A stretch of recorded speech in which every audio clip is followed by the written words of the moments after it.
And of course, there's a plane going by as soon as we're starting. But anyway, welcome to the Podcast Engineering Show. My name is Chris Curran. I produce podcasts for clients, and I also run Podcast Engineering School, where I teach people how to earn a great living working from home, producing podcasts for clients. Yes, that is a viable career path these days, and I love teaching people how to do that and seeing them grow in their knowledge and then get clients and earn really good money working from home and making their own hours, sort of. But anyway, today's a special episode because we have Zack Hanni here. Zack is you're still in Philly, right, Zack? Yes, yeah, South Philly, yep. In the same place that we met? It's the same building, yeah. Okay, yeah, and you have your studio called Sounds Like Soma, which is great, which I visited. We hung out in Philly. It's got to be 5 or 6 years ago now, right? Yeah, it's been a while. Yeah. So we did a live stream from Zack's studio, and we had a bunch of people there. We had a live audience, and we were talking about audio, and it was great.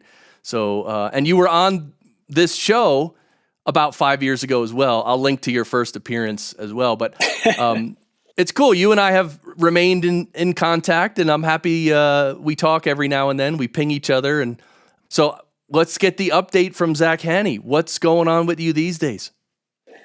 Really still just focusing in on that same building, the same studio. We have grown so when you were there last, the studio was in the basement and it was that single setup. We've kind of bloomed to 4 recording studios now. I had a whole other location, which was great, but then that ended up getting paused, shut down because of the whole COVID thing. But now we have 4 studios in that building. We're doing a lot more podcasts, live performances, bands. That basement studio is now like our Studio C for people to just book and rent out. So sometimes people will book out voiceovers, podcasts just to do themselves, to just borrow our equipment and do it all themselves. Right. Sweet. Wow. So 4 studios now. That's great. And like you said, you're doing a lot more podcast production than you were 5 years ago, right? Oh yeah, a lot more. And so you have clients that come to your studios in person to record podcasts, and you have clients that are remote. Is that correct? Yeah, exactly. Yeah, I get people from all over the place. Some of them have moved or just heard good things about the studio. Yeah, I really like the remote ones where I'm just kind of listening in on something like this conversation or a Zoom call. I'll give them notes about how they sound, and then afterwards they're just sending me all the audio to clean up and edit. Put in all the sound effects, music, background stuff. Nice. Okay, so right now I'll just tell you, the listener, that we're recording using Riverside, and Zack is at home, and he doesn't have any equipment, so he's actually using his AirPods. So you're going to see in the comments of this episode, you can tell me if I mixed Zack's AirPods well, which I know I will, because hopefully they sound okay. It sounds okay, but and like even before we hit record, I told you like it's not, it sounds okay, and I'll make it sound fine. Like it's not like a really nice mic. You can tell, right? It's just kind of AirPods. Oh yeah, no, AirPods are. We talked about this in the PES private group about AirPods. I had a student who asked about AirPods, and all these people piled in saying AirPods are one of the worst things you can use. Luckily, so we're recording with Riverside, and you must have a good internet connection because I'm not hearing any glitching or anything. So I think that's part of it as well. Like if someone uses AirPods and they don't have either the Bluetooth connection is not good or the internet connection is not good, that makes it like a whole nother level worse. But right now you sound pretty much fine, and I'll be able to tweak it up later. So it's not a big deal. Great. So, all right. So you're doing the remote recording sessions, mostly using Zoom? Yeah, Zoom. And at the same time, I try to, because Zoom can be unreliable sometimes. At the same time, I also have them record on another device. Maybe it's their phone. Some of them even, like, I'll recommend like a little Zoom recorder, or if they have some kind of other microphone to use as well. Yeah, usually it's just their phones using the Memos app, record an extra take because of like you said, all the disconnections, or if there's dropouts, noise. that extra mic really does help as like a backup. Yeah, well, it could be a backup, but how often do you use that extra mic as the main audio, and you just and you discard the Zoom audio? Yeah, exactly. So then I can just kind of mix everyone separate. Sometimes there's some, I guess, older individuals who, even though they're still recording on their phone, it's pointed at the wall, or it's too far away, or it's in their lap, or they're looking at it and you hear muffled noises. So, but yes, if it does sound better, a lot of the time I do end up using that one. Got it. You read my mind. I was going to ask you about that. Like, if they're recording in a voice notes app on their phone, where do they put the phone, or do they hold it, or I guess whatever they can do, Yeah, they can do. or they forget to. Sometimes people even forget to either record in the first place or to send it to me, or they'll have their phone app. Did I do it right? And it's like you never started the recording. Yeah. Yeah. So that's why even before we hit record, and you said you like this platform that we're on, which is Riverside, and I told you about Riverside, Squadcast, and Zencaster, that these are pretty much the three main platforms that podcasters use, because it records really good audio locally on everyone's machine, and it can also do video now. I haven't done much with the video on Riverside or Squadcast. I think I've done a couple things, but I'm always wondering like if the audio and the video is going to line up, and It's looking like great. that. I mean, your video in general looks really clear. I'm using just the webcam on my MacBook. I'm definitely a lot more blurry than you are. Yeah, you're more. I think it's lighting. I have a decent light, like literally hitting me in the face. So, but anyway, and I'm only using my camera. I'm using is right on my iMac Pro, so it's not even a Oh, separate camera. Yeah, yeah, then maybe it is. Maybe it is just a light. yeah. I think it's just a light. Okay, cool. So then you do Zoom. So when you do client sessions using Zoom, I know Zoom. So first of all, I have not used Zoom at all for client sessions or podcast episodes where there's multiple people or anything like that. But I know Zoom. I know they have the functionality where you can theoretically tell Zoom to record each person's track separately. Is that how you do it? I have every time I've tried that, there's been some kind of an issue. But I know that you should be able to do that. I end up running into snags. Yeah, and exactly. Same with me, and I believe like there's even a setting in Zoom which is completely ridiculous, but it's like it'll only record someone if they're talking. So like when they stop talking, like literally the recording will pause, and then what happens is when you download the files later and you try to line them up in your DAW, it's Yeah. literally a nightmare. It sounds like there's like basically like a gate that's set the threshold too high, so it kind of cuts off the beginning of what they're saying, or yeah, it doesn't really work out. Yeah, Zoom is nuts. So how much of your business would you say is podcasting versus music? I think everything really comes in waves. Like there's times where I get no podcasts, I'm only recording bands. And then there could be months where like I'm doing like 3 podcasts a day, every day for months. I have people come and, get a lot of business, and then it kind of dies away. It could go in waves. And of course I have my regulars that come in every week or every other week. They'll do their episodes, they'll release on a schedule. So that's nice. I can't really say like a percentage necessarily though. Okay. And so I'm curious about your pricing. You don't have to tell me your pricing, what you charge for podcast production, but I'm curious how you think about your pricing. How do you sort of figure out what you need to charge and all that? So I have kind of almost tiered pricing where I'll charge a flat rate per hour for the actual recording. And that's, I'm going to set up, I'm going to tear down, all that's included. I'll do some light editing. So just to make the voice consistent, do some light EQ, compression, export that. And then I have other optional things. So it depends on the clientele. Some people really just want the raw audio or just that, where other people, where this is where I would charge more if they want, like, let's say video. I have green screens, I have lights, etc.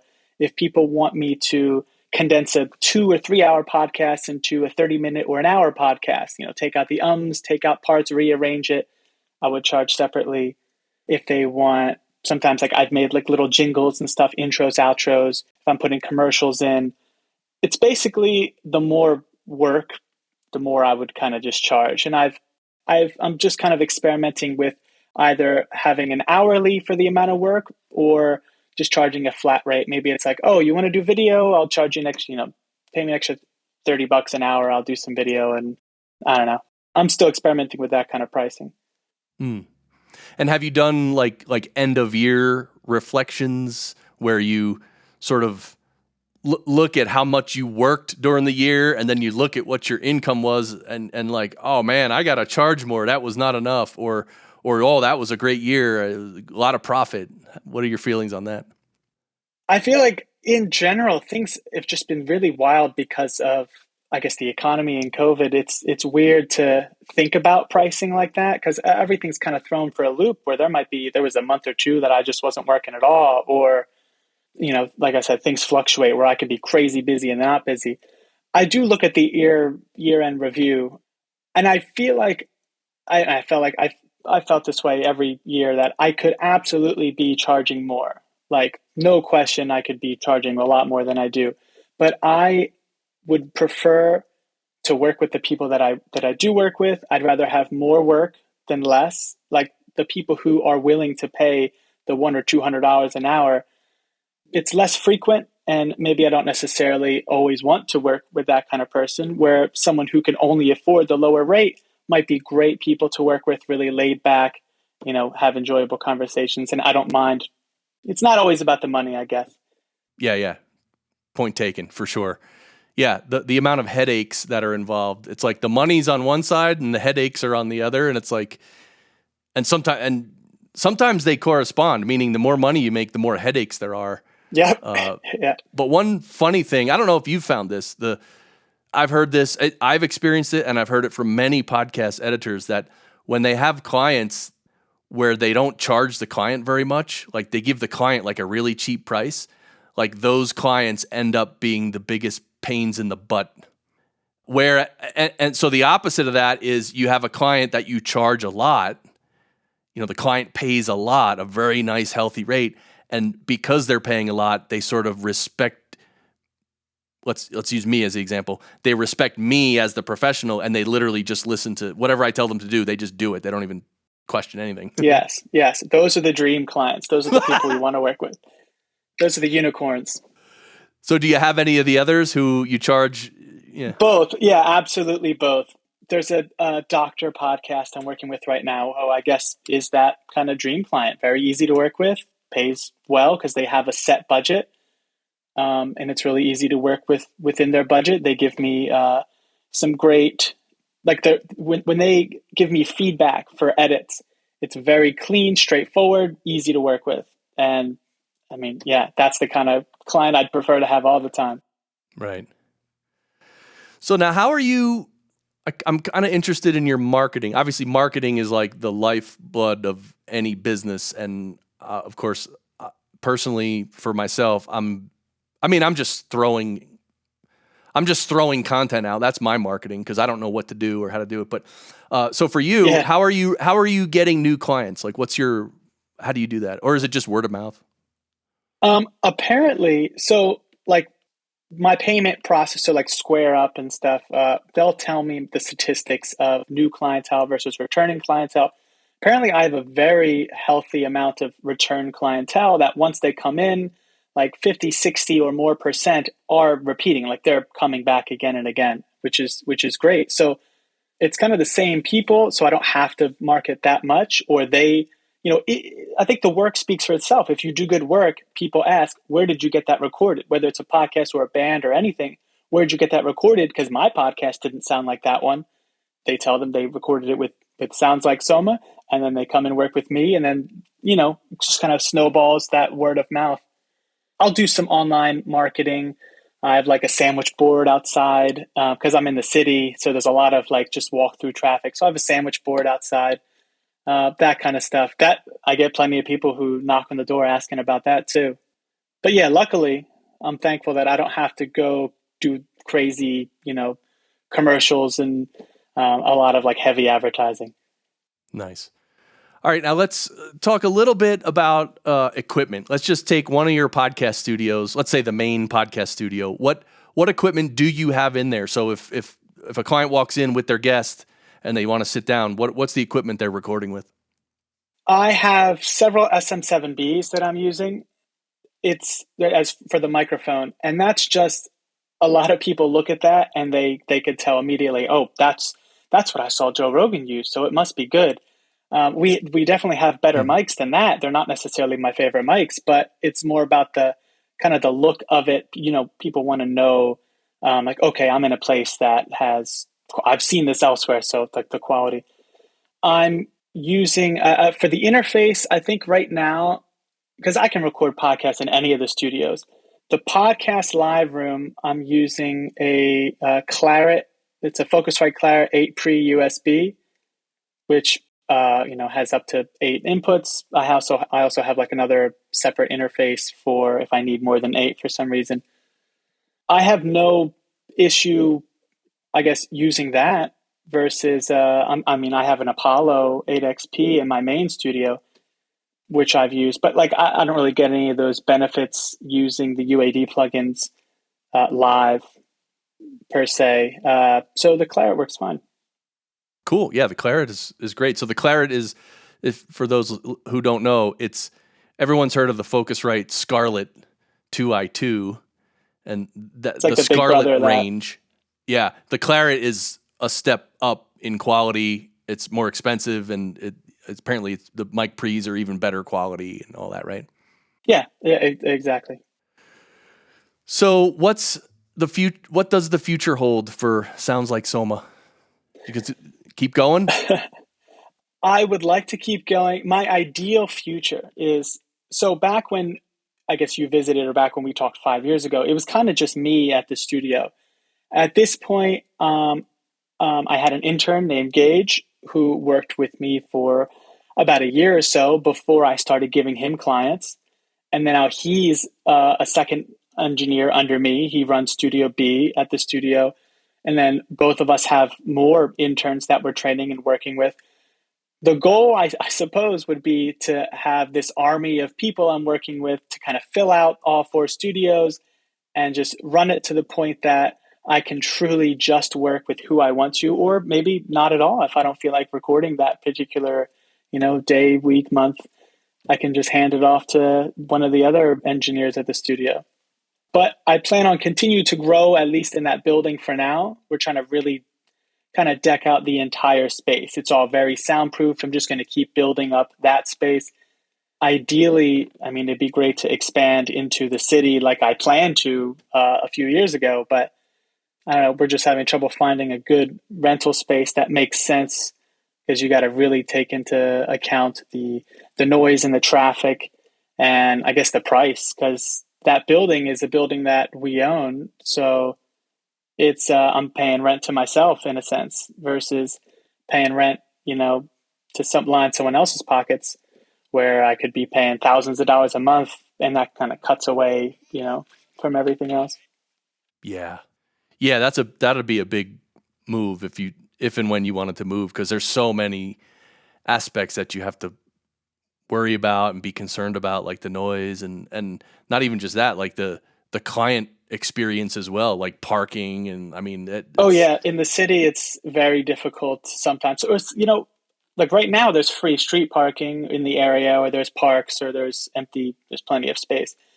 In the city where I was, in that kind of center city, they would have, every time you come and visit the studio, you're paying 20, 30, $40 for parking. The longer the session, the more you're paying for parking. And that can really add up to a lot. And especially because, I guess I'd be charging more being in the center of the city. So it all gets passed down onto the client, and I don't necessarily want to or need to do that. Right. All right, let's talk about post-production and plugins. What are you using these days? And remind us what DAW you're using, and then maybe what your favorite plugins are these days, because 5 years is a long time. There's a lot of new plugins came out, right? Yeah. I purposely force myself to use different, like kind of churn the plugins that I'm using. About a year or so ago, I got the UAD, like the 8XP. I've been using a lot of the UAD plugins. I really like their LA2A 1176. A lot of their reverbs sound fantastic, like the Lexicon reverbs that are all based on like the actual old school reverbs. Yeah. I'm really happy with using those right now. My only, I guess, real complaint about it is when I'm exporting the UAD, you have to like, I guess it's like real time exporting in a sense. So if I have there's some podcasts where I'm doing 2 or 3 hour podcasts, and to sit there and like, all right, hit the export button and then have to wait several hours to have it go all the way through, it can be too much. Where I'm even going back to this, like the basic Ableton plugins for things like if I'm doing like compression or sidechain compression, EQing. I really feel like there's not like this magic EQ or compressor out there that's going to make your podcast sound better. If only you were using this one EQ or compressor or de-esser, your podcast would be successful. And that's really not a realistic thing. Right, right. So for the DAW, you mentioned Ableton. You're using Ableton as your DAW? Yep. Yeah. Yep. Ableton, I think they're on 11 now. Right. I actually just bought the most recent Ableton because I started to work on some music myself. I've been writing songs and to me, Ableton is just, well, first of all, there's nothing else like it. There's not even anything that's close to like it.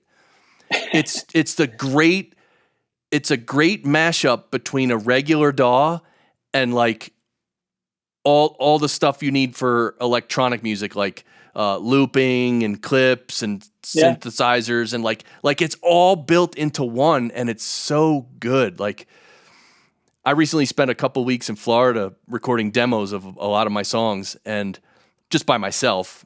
I didn't go to a studio or anything. I was just by myself. I just needed to get away and lock myself up for 2 weeks and record demos just to get them done. Well, it's 24 demos I made, so it's not. Oh, wow. Yeah, that's so a lot. It's not like 2 or 3 songs. It was 24 songs. But anyway, I was using Ableton, and I was getting good and faster at it. I don't know. I can't really imagine how it would be working on podcasts in Ableton, but is it similar to just a regular DAW? Like you just have the analog files and. Yeah. I mean, I use the analogy to relate like DAWs to like, I don't know, different cars. They're all kind of doing the same thing. It just depends on like what kind of look do you want. I think like Ableton, Pro Tools, Logic, FL Studio, whatever, all literally do the same thing. It just has a different face to it. Yeah, well, Ableton does a lot more that none of those other ones do, right? there are aspects that I guess it can do. A lot of the live performance and like looping stuff that you mentioned. Yeah, clips and time shifting and there's so much. Yeah, okay, sorry, go on. I feel like for me, like using a lot of like sends and returns, where like in Pro Tools you have to create a separate return track and then adjust like several levels just to get it there. With Ableton, I'm just turning up a single knob and like, I want to put reverb on that track. I turn up a single knob. Now there's reverb on that track. I feel like it just does everything else those other DAWs do, but just a little faster for my personal workflow. But I feel like there's, every DAW can probably record podcasts. If you know the DAW in and out, every DAW can record podcasts. Right. So as far as editing, so you do the editing in Ableton, right? How is that? Yeah. Is that easy to do? Because I know, for instance, I guess if you use like keyboard shortcuts, you can do stuff quick. But is it as quick for you as any other DAW? Yeah.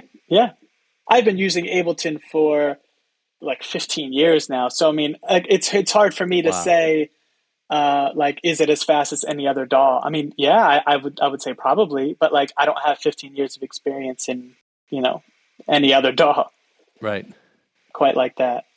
That makes sense.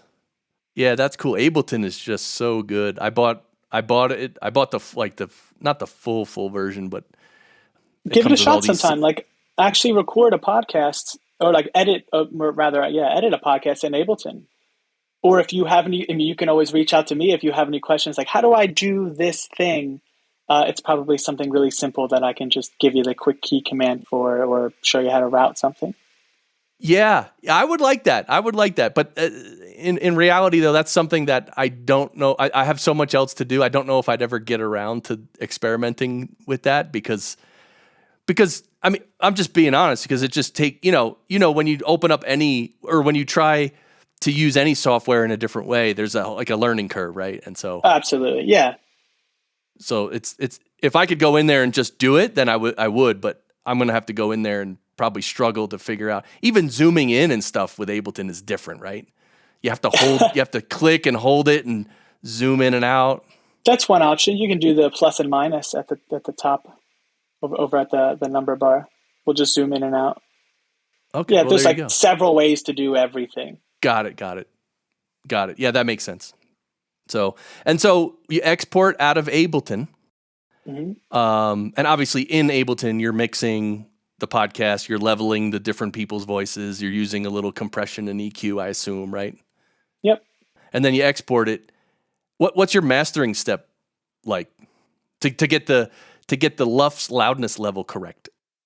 So I use a lot of the isotope stuff plugins for that kind of stuff. So they're like Maximizer or just like Ozone itself.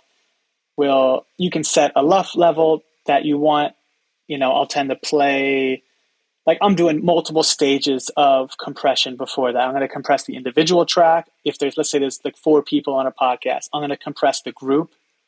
And then I might find some of the louder areas, and then I'll check the LUFS level for that and kind of set whatever my goal is.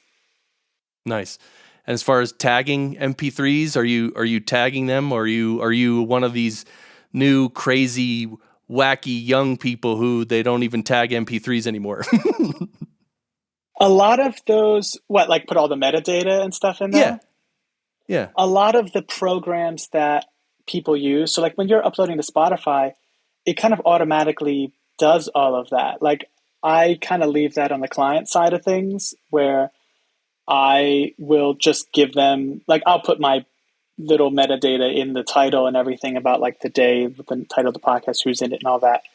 I'll kind of let them put all the other stuff in there, or whatever program that they're using. There's one I can't think of it on the top of my head that a lot of people use. But a lot of those programs will kind of do it all themselves, like add all that information. Yeah, that's true. So what they do, like Spotify and a lot of the podcast apps, the player apps, they're not grabbing that metadata from the tag of the MP3. They're actually grabbing that data from the feed itself. So that's why I said, young crazy people not tagging things. Like, it's not so crazy not to tag things, because if all the information is in the podcast feed, then the player just gets it automatically. So some people say tagging is redundant in a lot of ways. I still tag everything properly, and I teach my students to tag everything properly, because just do it.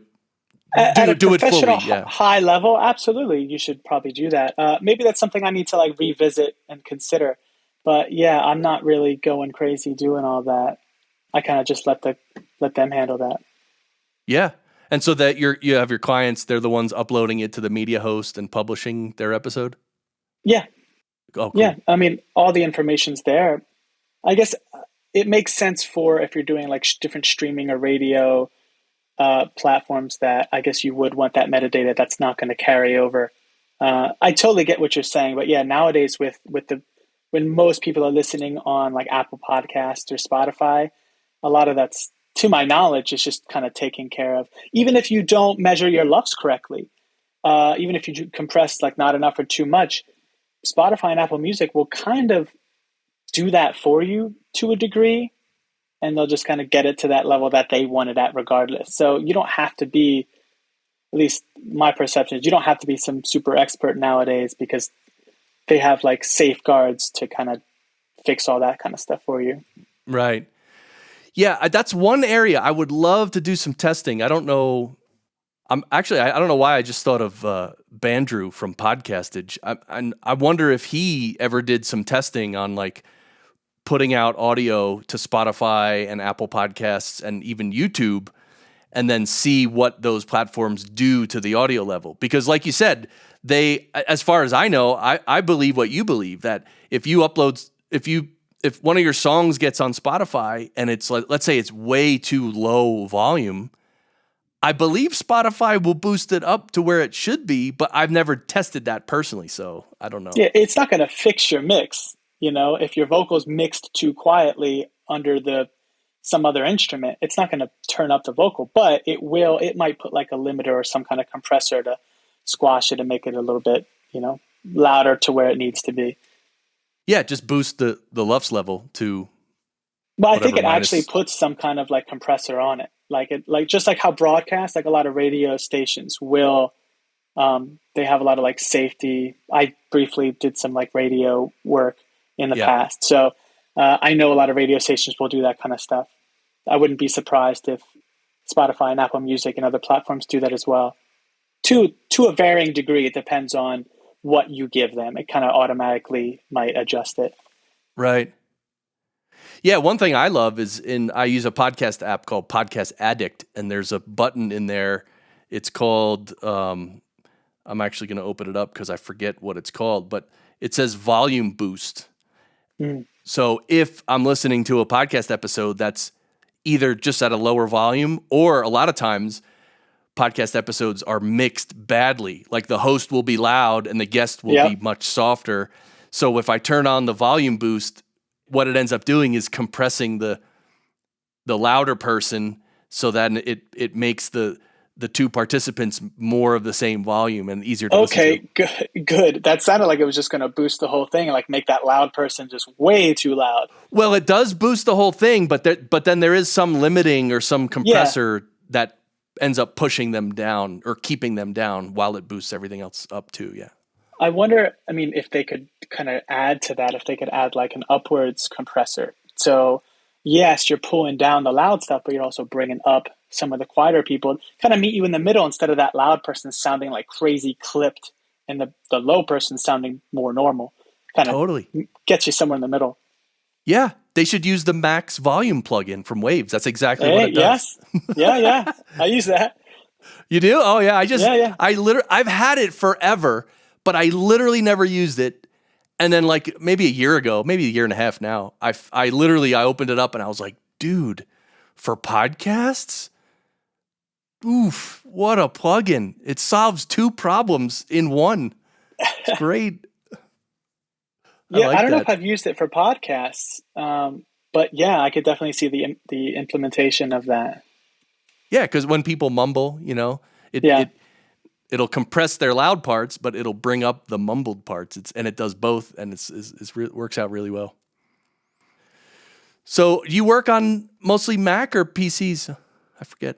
Mostly Macs. I kind of transitioned away from PC because it was just complicated with the way that installing plugins worked for no reason. Right. Yeah, Mac all the way right now. Yeah, me too for the last, almost 5 years now. But I wanted to ask you, because I actually, after the current semester of podcast engineering school is over, I have 2 months where I'm not teaching, like November and December. And I'm actually still running an older Mac. I'm running High Sierra, which is 10.13.6. And so I haven't even gotten to the, what is it? The new one, the M1 chip or the... I just updated. It's Monterey 12.6. Oh, Monterey. But anyway, I'm going to update my iMac Pro.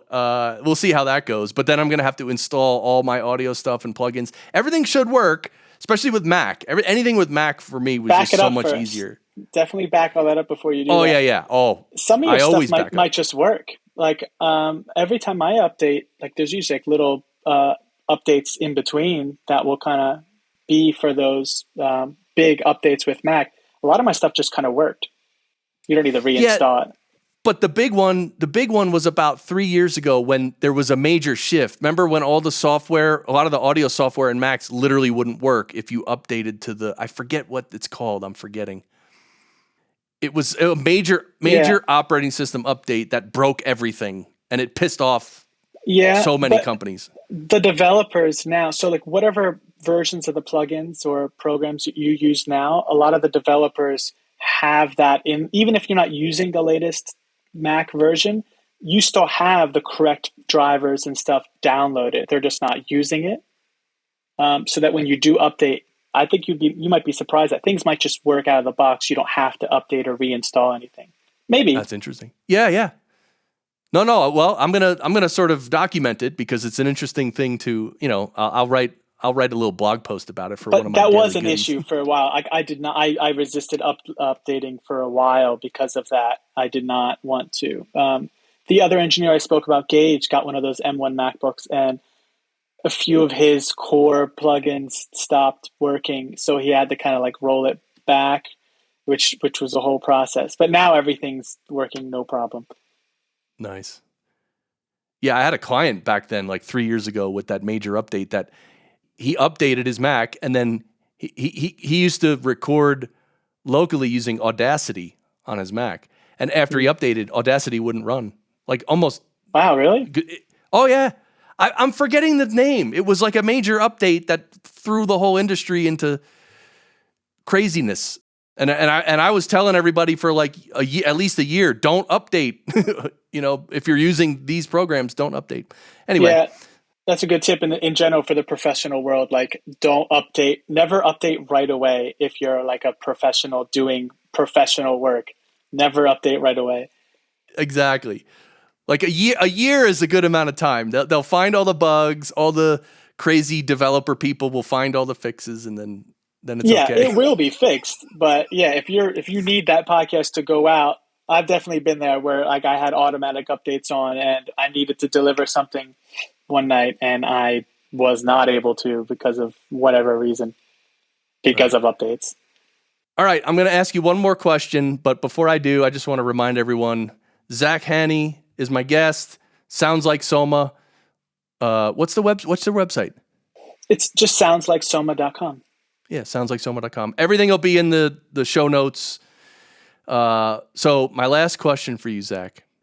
What advice do you have for, let's say, an 18 or 19-year-old or a 20-year-old who just graduated high school? They're not college material. They kind of want to get into audio.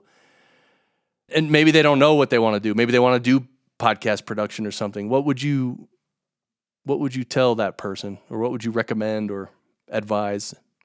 If they want to get into audio, I would say to maybe experiment for free. Just record as many people as you can. Just get used to it. Like make sure you start off as, an enjoyable hobby. Actually enjoy what you're doing. And if you can really see yourself doing this long term, because a lot of people think it's fun, but then when it becomes a job, it totally changes the whole perspective of it. So make sure you actually like doing it, do a lot of work for free, get used to doing it to the point that eventually people come looking for you. And then maybe you can start charging people and make it like a true living. I think I give that advice because I think internships, at least in my area, seem to be, really hard to come by. Unfortunately, I have to turn people down. I would love to really help train and work with people, but I just can't do internships for the time being. And I know it's like that for a lot of studios. Oh yeah. Internships are tough on everybody, not tough, but I remember being an intern at Quad Recording and that Soundtrack in New York. And it's like, you just, in the recording studios back in the early 90s, it was like I was literally like a donkey for months and months and months. And it's like, you have to be okay with that, just so, because at that stage of my career, just walking into those rooms, right. Or being there in the control room or talking to some of the engineers in the hallway. Like, I was a donkey. Being a donkey made it worth, or the other way around, meeting all those people made it worth being a donkey. Right. Yeah. So it's not easy, but that's I like you brought up the fact that they have to like what they're doing. And, I tell people that too. Some people who are interested in attending my school, and I'm like, audio, are you into audio production? Cause guys like us, we could just sit in the same chair for 6 or 8 hours and just be mixing and producing. And it's like, some people can't handle that. It's just, that's like torture for them. And I'm like, well, you got to know if you can do it or not. Yes. Can you sit at a computer for 16 hours straight if you have to for certain sessions? Because I've been there, label sessions where you're working 16 hours for like weeks at a time and still love what you're doing and still love the creativity and the engineering aspect of it all. Right. All right. Well, thanks, Zack. Thanks again. I will link your previous episode in the show notes so everyone can go listen to that. I know because we talked about all different stuff 5 years ago. I'm like embarrassed to listen to that. No way. It was great. Come on. And that's it. So thank you for being my guest, and hopefully we can hang out someday in person. I don't know when the next podcasting event's going to happen over your way, but if it does, we'll find some excuse to meet up again. Yeah. And then if not, in another 5 years, I'll be on your show again. Yeah, or maybe I'll write some songs, and then I'll need to go to a studio to record my songs. Hey, yeah, I'm around. You just let me know. That's what I'm talking about. All right, well, thanks, Zack, and thanks to everybody for listening. Yeah, if you want to, just make sure you're subscribed if you're not. And I just want to mention a big announcement, actually. I should have said this at the beginning, but I've started a 90-day challenge for myself to make one YouTube video per day for the next 90 days. So if you go to the YouTube channel for Podcast Engineering School, you'll see every day I'm putting out a short video. It's very short, usually between 3 and 6 minutes or something. Just short, It's like kind of like my daily goodies, but in video format.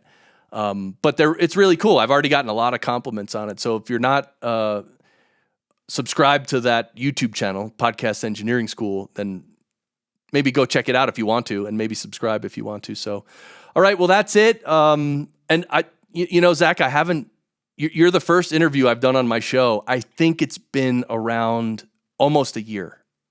Oh, wow. Really? Yeah. Okay. I don't know why. I just needed a break, or I was doing I've been putting out episodes, but all solo. I haven't actually listened to your show in a while. I used to listen to it. I used to have someone I would drive to go work for at another studio. Every morning or whatever, I would always listen to your podcast, and I haven't had a need to do that, so I haven't been keeping up to date. So I'm not sure what you've been doing on the podcast, but I'm glad to be the first person back. Yeah. All right, everyone, get out of here. We'll see you next time. All right, see ya. Thanks for having me. See ya.